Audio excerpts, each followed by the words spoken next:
Kenya's commitment to fostering economic cooperation among its neighboring countries has long been recognized, and now the nation is taking a significant step forward by championing the creation of a single Chamber of Commerce for East Africa. The proposed chamber would serve as a unified platform to streamline trade activities, facilitate cross-border investments, and strengthen business partnerships across the region. Speaking during the Kenya National Chamber of Commerce Coast Region Delegates meeting, the East African Assembly MP Suleiman Shahbal called for a change of leadership in the chamber due to challenges faced by both big and small businesses in the hands of the previous regime. Shahbal, who is also the chairman of the Iyala Committee on Trade and Investment, said the role of the chamber is to help and support both big businesses and small, and urged the new leaders to take responsibility of offering the required support.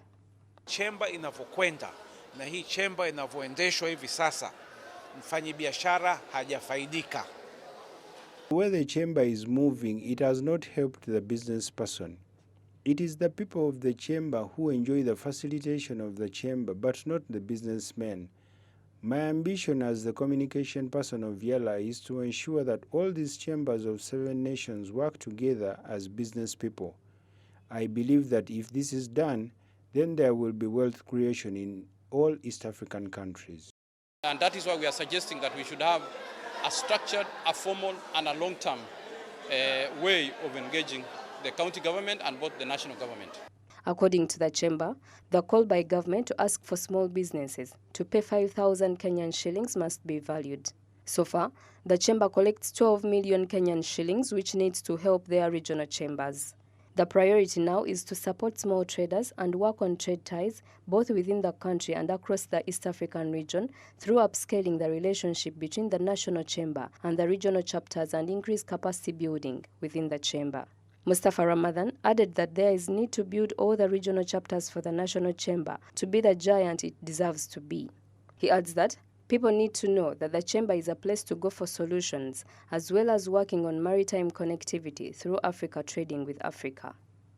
In the East African community and even beyond the East African community. So our promise when we go to the headquarters is that we are going to have the East African Chamber of Commerce Council, ambayo nafikiria watu wa pwani mtatupatia mtu mmoja. People from the coast, you will give us 1 or 2 people to sit on the board of National East African Council. The successful establishment of a single Chamber of Commerce for East Africa would undoubtedly strengthen economic ties, promote regional integration, and unlock the untapped potential of the region, setting an example for other parts of the continent and the world. Naomi Mutumba, Smart 24 TV, Business Today.